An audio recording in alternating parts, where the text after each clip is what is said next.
누구나 이렇게 꾸는 꿈은 아니겠다 생각을 해가지고 주변에 물어봤어요. 나는 내가 이런 꿈도 꾸고 하는데 맨날 산에 불려가고 공수 받고 막 이딴 거 막 말 듣고 하는데 정상이냐 했더니 근데 내가 정상이 아니래요 그거. 그래서 정말 제가 정신병인 줄 알았단 말이에요.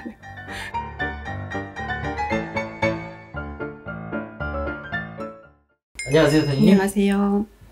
이제 와서 생각해보니, 내가 이런 신병을 겪어서 지금 이제 제 3의 인생을 살고 있구나. 그런 부분에서 궁금하시구나.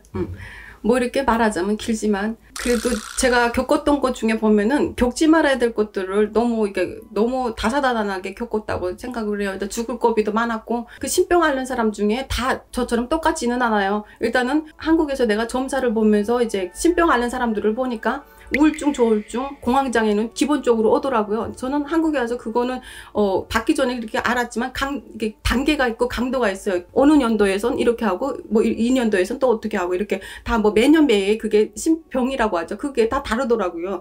요건 꿈을 꾼다고 해서 악몽 꾼다고 해서 그것만 계속 꾸는 게 아니고 악몽을 꿨다가 나중에는 뭐 저승사자가 오고 나중에는 또 막 어디 몸이 막 아프고 나중에는 뭐가 이렇게 뭐 갑자기 코피가 난다든가 네, 저 같은 경우도 그런 부분이 있었어요. 한국 와가지고. 근데 북한에서는 내가 기절을 계속 하더라고요. 기절을. 내가 근데 그냥 아파서만 기절하는 줄 알았어요. 심장도 약하고 뭐 나는 그냥 병원에서는 그 북한에는 병원이 제대로 된 병원이 없잖아요. 그럼 뭐 이렇게 초음파 해보거나 무슨 엑스레이 찍어보거나 그런 게 없어요. 그냥 자기 자체로 판단을 하는 거예요. 내 여기가 아프면 간이 아프구나, 쓸개가 아프는가, 아니면 맹장이 아프구나, 터질라고 그러거나 자기 자체로 판단하는 사람들이 많아요. 북한은. 나도 이렇게 뭔가 이렇게 기절하고 자꾸 이렇게 한 번 아프면은 쓰러지면은 며칠 못 일어나고 자꾸 가위에 눌리고 그렇게 너무 힘들었어요. 근데 이게 나는 심장이 약해가지고 내가 좀 그런가 보다 이렇게만 생각했단 말이에요. 근데 지나고 와보니까 그게 신병인 것 같아요. 지금 보니까.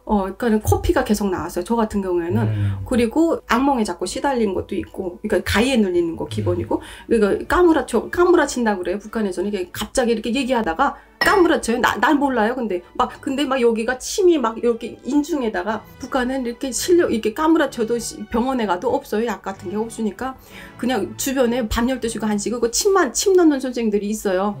그럼 그 할머니 할아버지 불러다가 인중이 여기 뭐 이게 숨 이거랑 연결되어 있다고 하더라고요. 그래가지고 막 일어나 보니까 여기 침이 막 여러 개 이렇게 꽂혀 있는 거예요. 그래서 왜 그러냐 했더니 나 갑자기 까무라쳤다고 하더라고요. 기절한 거예요? 네, 기절하는 거. 그런 적도 많았고, 그러니까 생사기로에 많이 서 있었어요, 내가. 그거 잘못하면 못 일어나잖아요. 그쵸. 이틀인가 3일인가 했는데도 못 일어난대요. 근데 침을 꽂고 뭐 하면서 이렇게 했는데 3일 있다가 일어났는데 저는 몰라요. 기억도 하나도 안 나고. 내가 까무라쳤는지도 모르고. 근데 시꺼먼 데 있다가 그냥 뭔가 기분 좋게 붕 떠서 있다가 온 것 같은 그런 느낌이 드는 거예요. 3일 만에 깨어나니까. 근데 일어났는데 여기다 침을 그냥 몇 개를 막 꽂아 있는 거예요. 근데 막 일어나서 근데 하경처럼 이렇게 뭔가 이렇게 바짝바짝 하다가 눈을 떴는데 왜 그러냐고 막 울고 난리도 아닌 거예요. 너 이제 며칠 있다 깨어난지 아냐고. 나는 생각 하나도 안 난다고. 근데 숨도 쉬고 있었고 편안한 상태로 있었어요 나는. 그래가지고 그것 또한 신병 같아요. 내가 원래는 17살, 14살 그때부터 이렇게 터졌다고 하더라고요. 근데 가족들도 그랬어요. 내가 꿈 얘기를 하거나 뭐 했을 때, 야, 내가 99% 맞고, 내가 얘기를 하면은 맞다. 이렇게 했었어요. 내가 엄마 이렇게 뭐 보이는데 차 조심해야 될 것 같고, 집안에 뭐 이렇게 아플 것 같고, 아무튼 저 집에 뭐 일이 있을 것 같고, 이렇게 얘기를 했대요, 내가. 근데 나는 내가 얘기를 하고 그걸 몰라요. 그거를 몰랐어요, 나는. 근데 가족들이 내가 그때 그렇게 얘기했고, 이렇게 했어. 너가 99%가 맞았다 이렇게 하는 거예요. 그래서 그때부터 내가 이 말문이 튀었다고 나는 생각을 해요. 근데 지금에 와서 생각해보면 그게 다 공수였던 거예요. 공수였고 신병이었고. 제가 이제 결혼을 하게 되면 끼리끼리 만난다고 그 집안에도 만신 집안이었던 거예요. 근데 그 집안에 자식을 낳으면서 제가 이제 터진 거예요. 그래가지고 막 우울증이 와가지고 뛰어내리고 싶고. 전 그랬어요. 제가 한국에 와서 신병은 또 다르더라고요. 자식을 낳고 나니까 그 집안에 끼리끼리 만나요. 이건 무조건 끼리끼리예요. 연인도 있잖아요. 내가 공줄인 집안이잖아요. 그럼 공줄인 집안하고 맞닥뜨려요. 연애도 똑같고 결혼도 똑같아요. 왜 지금도 내가 우스갯소리로 신랑한테 당신 안 만났으면 내가 무당 안 됐다고. 후회는 안 하지만 당신 안 만났으면 난 무당 안 됐다고 이렇게 얘기를 해요. 신병 이렇게 앓고 하는 거는 신랑이 직접 많이 봤겠죠. 많이 봤는데 뭐 이렇게 잠을 못 자는 건 기본이고 맨날 그 악몽에 시달리는 건 기본이고 가위에 눌리고 그냥 죽고 싶다는 생각이 1순위로 떠올라요. 그러니까 잠을 못 자요.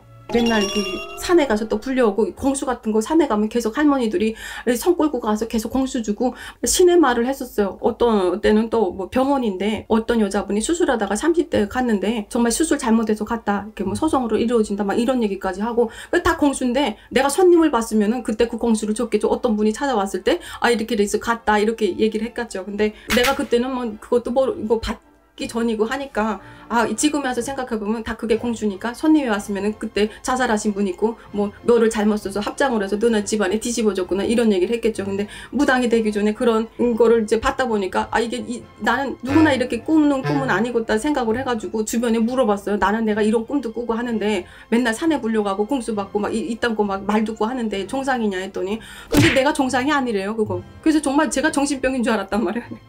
지금에 생각해보면 아 이렇게 지나오는 가정이 있어야만이 이런 게 다 이렇게 무당이 되는구나 그렇게 생각이 들더라고요.